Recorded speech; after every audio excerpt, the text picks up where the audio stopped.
How do you make round blunted tips? There's nice round tips on the dreads. So it's important to realize that you don't actually have to blunt your tips. This is completely optional. Have you seen her tips? They're perfect. Oh, I do like the sound of that. You can do it if you want, but I can't see how it's going to change. It's not like you have to do it. Anything about the, no idea what to say. Nobody's going to like twist your arm and be like, you've got to blunt your tips or something. I wouldn't do it. I think it's a good idea, especially in thin dreads. I did it before and I'd do it again. Because in thin dreads, even after they lock, the tips aren't always like locked for good. And you know, if they're just left over time to kind of do what they want, usually they'll stay more or less kind of fuzzy or hairy on the end, and they do have a tendency to unravel. And the thinner the dreads are, the more of a tendency they have to unravel. They might look like a paintbrush.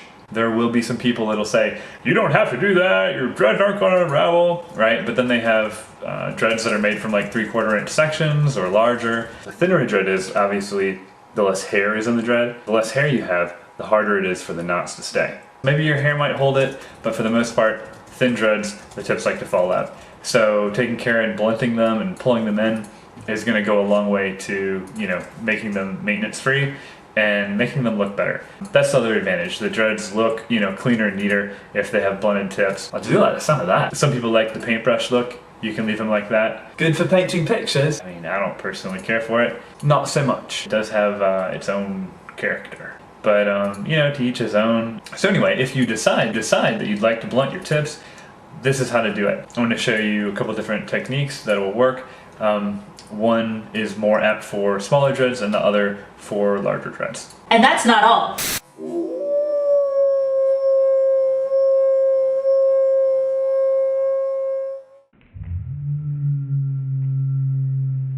The first technique uses the loose hair tool version 2 with the pointy head, but basically this is ultra simple and quick. You put the tool into the dread, slide it down a few inches of dread, and then when you pop out at the top, you open up the latch, you put the tip in the latch, you close the latch, or you slide it back into the dread and pull the loose hair at the tip along with it. And as it goes in, you'll work the tool back and forth like that as you pull it, and you'll see it just kind of pop in there. I don't know if you can see it sinking into the top. Okay, but after that's pulled in, it'll look kind of like that. You'll have the tool stuck in the dread, and all you do is tilt the dread to the side, bend it to the side, and then push the tool forward to open the latch, and push the tool out of the dread. Okay, now it's stuck still in the dread. Now you just close and slide it right out like that. Okay, and you're left with a blunt tip. And of course it needs some palm rolling to you know, really look decent. But we'll palm roll it a little bit. Alright, and you can see it gives you a really nice blunted tip. As it locks, and it will lock just like that, it'll, you know, pretty much stay blunted, and it's just the best way to take care of your tips. Now there's one drawback to this technique, and that is in really, really thin dreads, it doesn't work that well. Thin dreads, you can't get the loose hair tool to go down the body of the dread really, and when you try to pull it in, it doesn't work, and there's just not enough hair to hold it. So in the thinnest of dreads, I'll demonstrate on the other end of this with a different tool, and that is the Dreadlocks Sculpta. Okay, so to do this, you basically use the Sculpta like you would use it to pull in hair on the surface of the dread, in a very similar way. You're just going to slide it, like this is where the dread is dreaded here. We're going to slide it through that a little bit, then we're going to grab the loose hair right there. Alright, and we're going to pinch it between our thumb and the hook, and we're going to draw it into the dread, and you can kind of see some hair move as it goes in there. Alright, and we're just going to repeat that again and again. And if you saw the other lock sculpta video for loose hair on the surface, you'll be familiar with this grip, you know, holding it with the thumb and the two fingers like that. And that can be used in the same way for this. Alright, so basically we're just drawing all that loose hair up towards the tightened tip.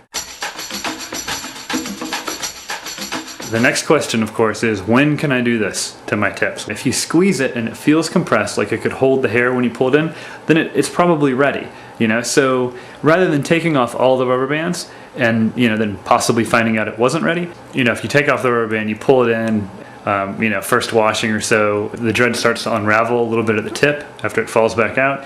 You're gonna end up losing some progress there and slowing yourself down. So what you can do is just take off a few of the rubber bands, like 2 or 3, try pulling in the tips on those 3 and just see how it goes. If they stay in and everything's cool, then, you know, rock on, go ahead and do the rest.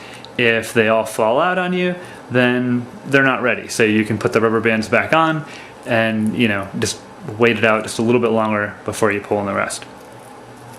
So you can see I'm pulling all this hair in and making a tighter tip here. This is what it looks like now, just a little bit of hair coming off the surface of the tip.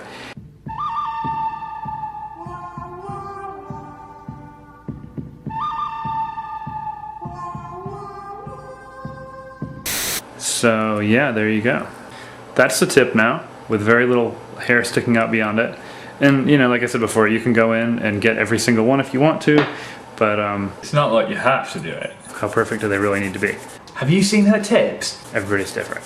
Do what you're comfortable with. And don't let anybody tell you to do different than what makes you happy. Especially with your dreads. Look at that tip.